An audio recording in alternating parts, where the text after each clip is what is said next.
I'm Liz. And I'm Charlie. I don't know why we did that. Yeah. We are the Adventure Closet. And today we are exploring Revelstoke National Park. Mount Revelstoke National Park. So come along with us. Hi, I'm Liz, and this is Charlie. We've been living and traveling in our minivan Opal for 2 years now, and we love taking you guys on new and spontaneous adventures. So hop in the van and let's go somewhere. Good morning. Didn't sleep well.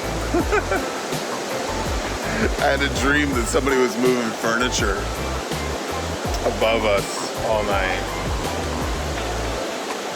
I don't know why I would have a dream like that.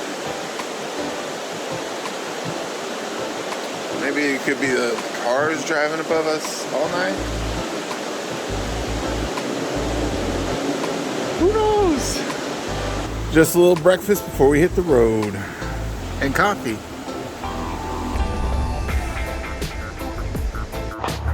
This is the bridge we slept under. You can hardly tell it's a bridge from here. It's Albert Canyon East Bridge.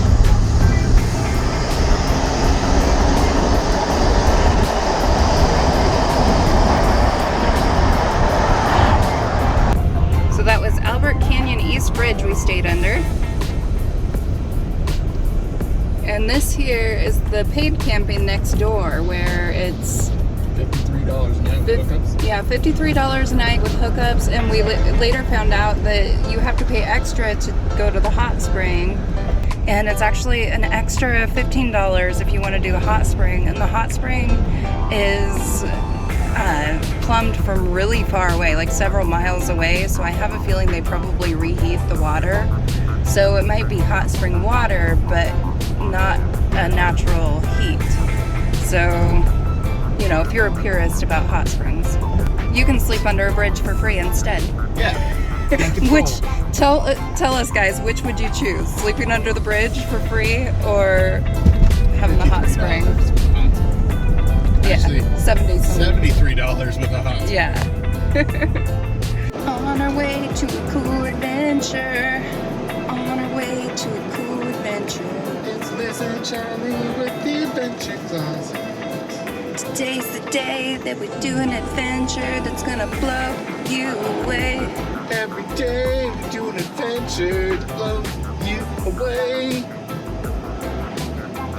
That's all we got, I think. Yeah. That was just off the cuff, too. Yeah, that one needs some work too, but Yeah. I think it's a good start. Yeah, I think that'll work. We're good at starting songs, we just never polish them up. Yeah, which is why they're so great. Yeah. Canada. Mount Revelstoke National Park. This right here is Mount Revelstoke. It's very forested. It's a very green mountain. I'm sure it's taller than it looks. Yeah. We're gonna drive to the top of it. We just entered the park, and before you get to the welcome gate, there's the snow forest campground. And we went in there, talked to a nice lady, because we were looking for like online it's listed a waterfall trifecta, which actually isn't in any of the parks. So you don't need a park pass for any of those. So instead, we asked her what else we could do, and she said, well, you can take the drive all the way to the top, which we planned on doing, to the summit trail. She said that there's a spider web of trails back there. She said that we're visiting at the best time because this is wildflower season, and this park is known for all of its wildflowers. So this should be Pretty exciting. yeah, pretty exciting. So I hope you're enjoying these views on the way up. Whoa, almost, you know, some of these squirrels are kamikaze. They just run out in front of you, hoping for you to slam on your brakes just so they can laugh at you. This is a 26-kilometer drive all the way up to almost the entire summit. There's a 1-kilometer trail for the summit of the mountain. So about halfway up, dogs are prohibited. So you can do the lower trails with the dogs, which there are a few, but beyond a certain point, you can't go to the top with dogs, probably because it's protecting the alpine wilderness area. Well, we thought we were alone up here. Look at all those RVs. Nobody on the way up. Oh, hey, that really cool looking... Oh, yeah. Check that out, guys. It's a Bible. Opal.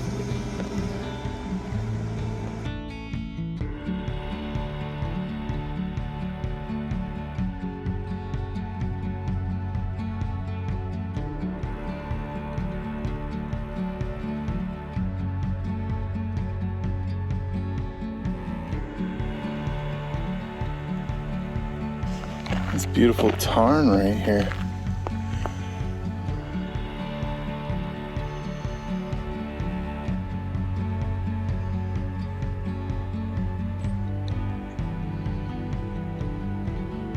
It's pretty peaceful, considering how many cars are in the parking lot. So far. Still gotta take the main trail. Okay, I called it a tarn. They say it's a balsam lake. And then if you're looking at this beautiful pond, so I don't know what it is. Pretty sure it's a tarn.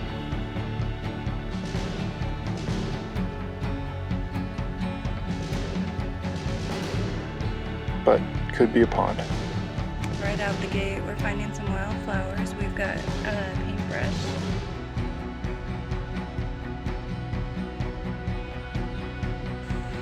And the bees are hard at work. Thanks, guys.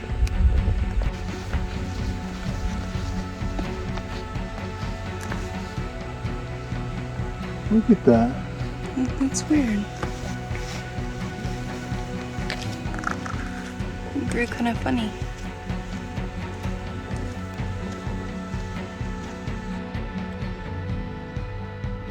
Down here in the distance is Lake Revelstoke.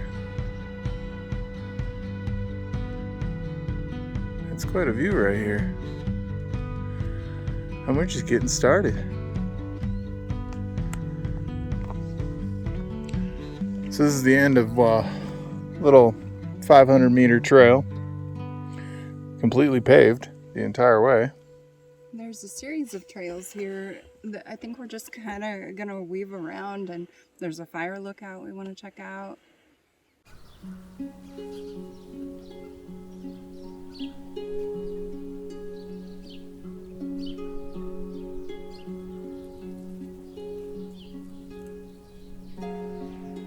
Bear claw marks? Question mark?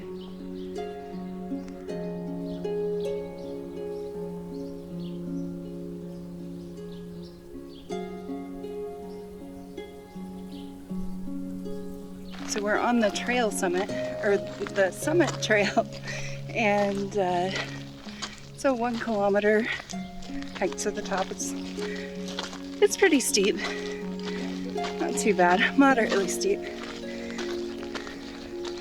which is not too bad considering it takes you to a summit of a mountain.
At the very summit of Mount Revelstoke is the Summit Fire Lookout, built in 1927. Its square cupola-style design was brought here to Canada in the early 20th century from other designs made in the US. It allowed a livable shape while still providing a 360-degree view of the surrounding landscape. The first floor was a cozy cabin to house the 24-hour employed fire watcher, or more commonly known as the lookout. A person that would spend their days alone up here, scanning the forests for signs of dangerous wildfire.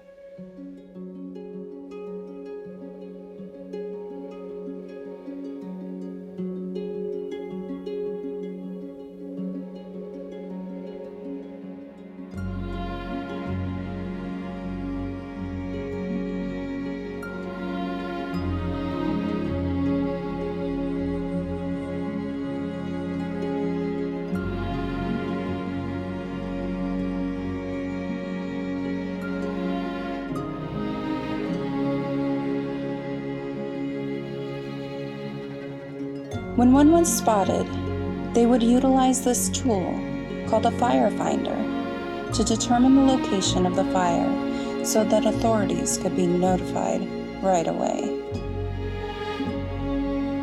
Although most fire lookout towers in Canada have closed shop due to newer technologies, Canada still has some remaining manned fire lookout towers. And one can only envy the solitude a lookout must feel, spending so many days and nights immersed in the nature of one single lonely mountain.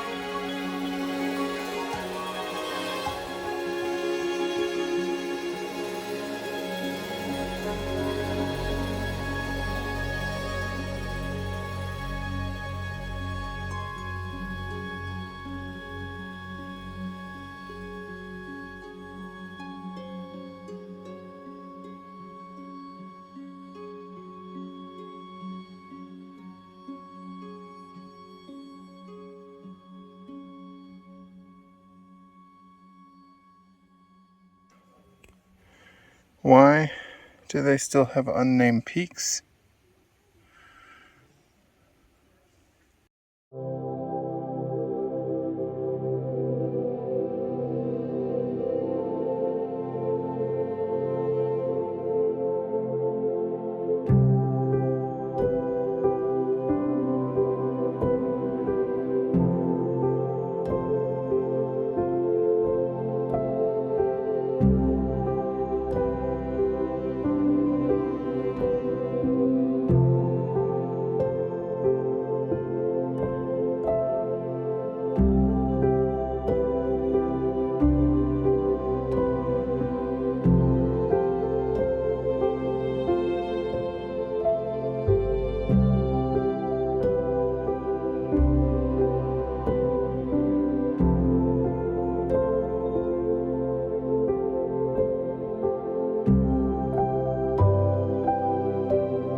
I think we spotted a fire.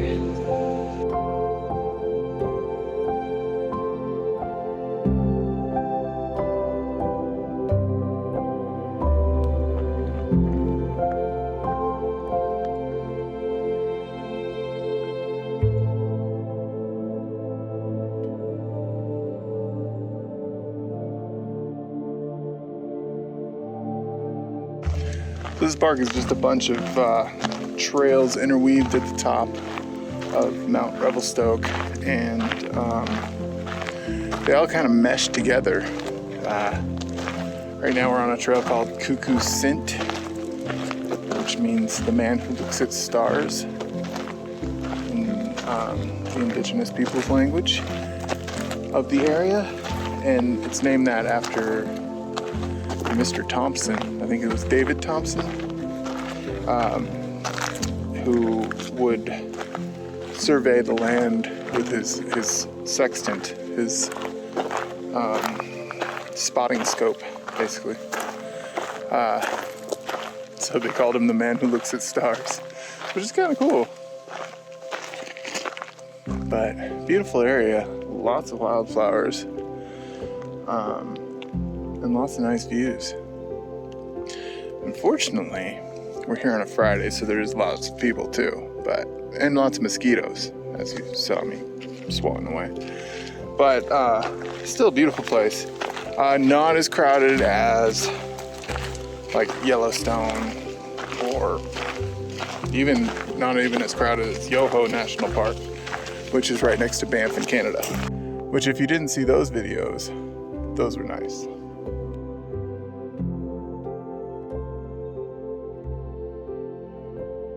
So as we were coming down the summit, we saw these two girls taking photos, and Charlie offered to take the photo so both of them could be in there. And so in exchange, they took the photo for us, and we walked across this pond, and they left us a little present. So they got this picture of us, which is amazing, and then they left us this. Thank you, ladies. Yes, thank you very much. If you ever see this.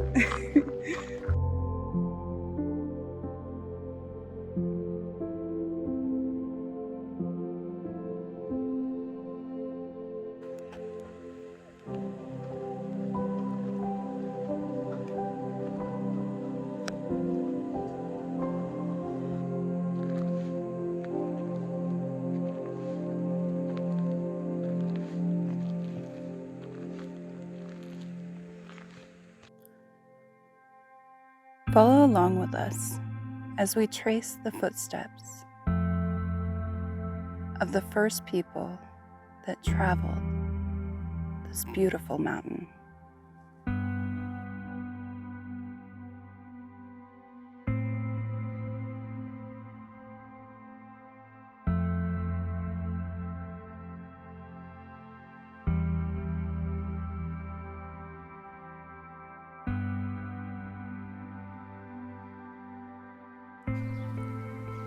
Let's first stop and feel this place.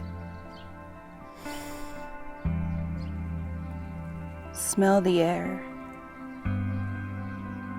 and listen to the sounds.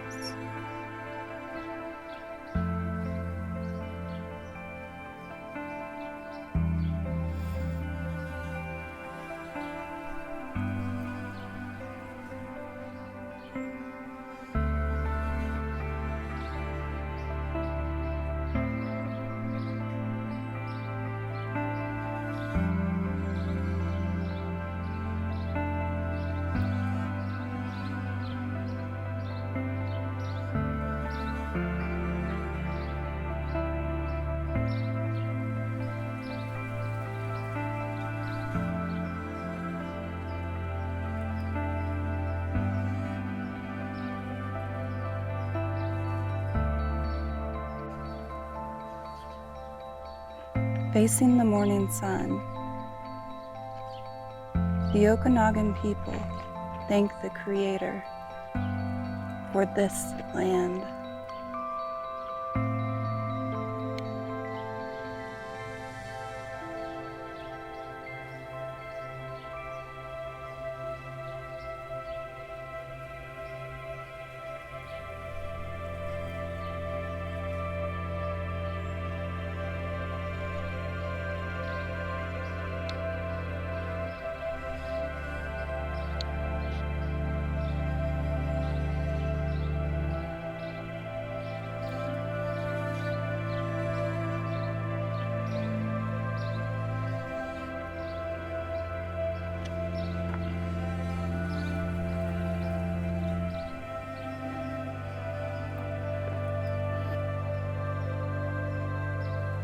Our elders pass on knowledge about plant medicines.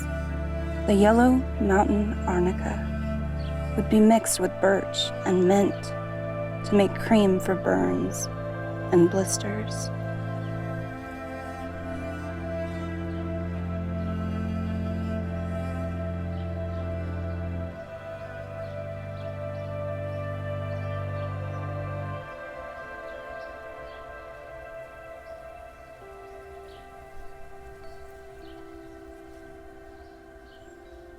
Grandpa says we always have to be thankful to the earth for all that it gives us, It makes us feel good inside. It fills our hearts and makes us show respect.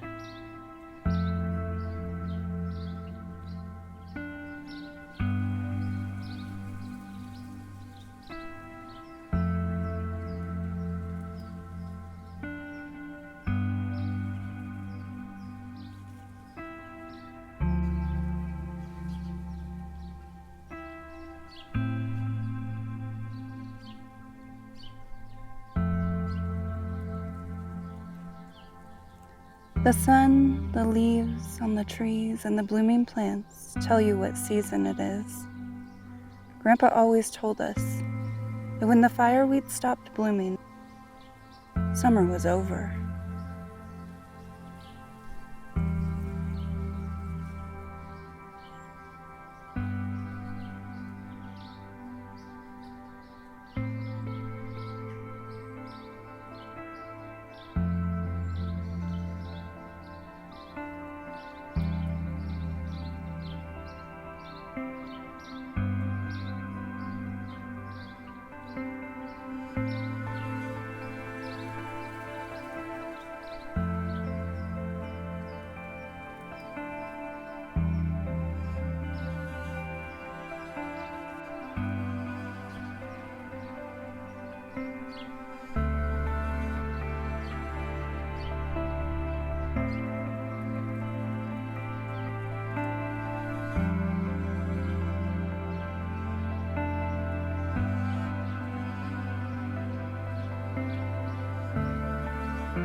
Trees like the pitch pine were very important to us. Grandpa said the sap on the trees could be used for chewing gum, and Grandma used it for baskets. Others used trees for canoes, homes, boxes, clothing, and medicines.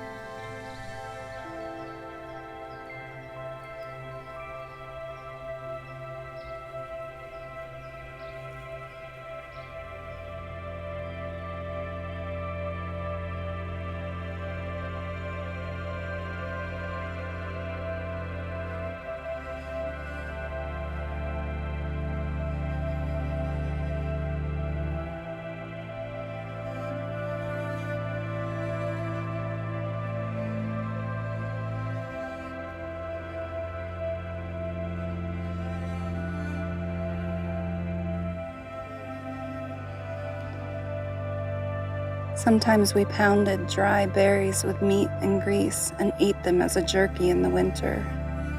We never went to the same place twice when we picked berries, and we took only what we needed.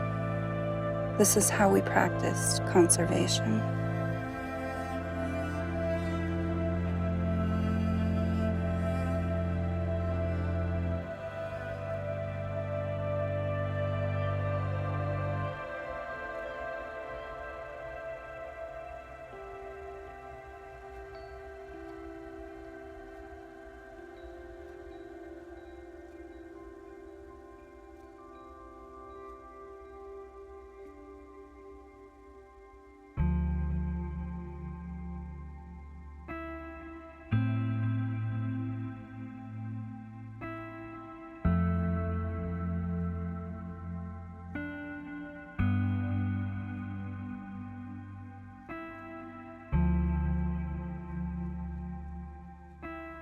We call the red flowers Indian paintbrush.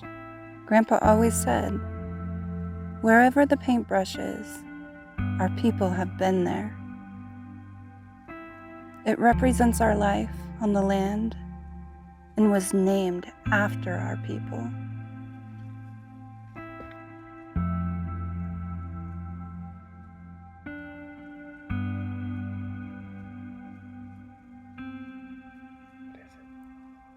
It's a gopher or something. He just popped his head out right around there. Oh my gosh, I see him. Is he? Got it. Oh, there he is. Oh my gosh.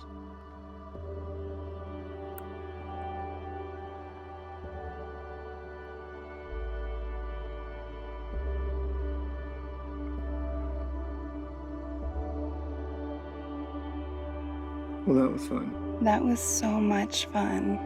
Thank you guys for joining us at Mount Revelstoke National Park. We really enjoyed this, and if you want to catch another one, make sure you subscribe and hit the bell notification so you get notified when we drop new videos twice a week, every week. And check us out on Patreon. Bye now. Bye now.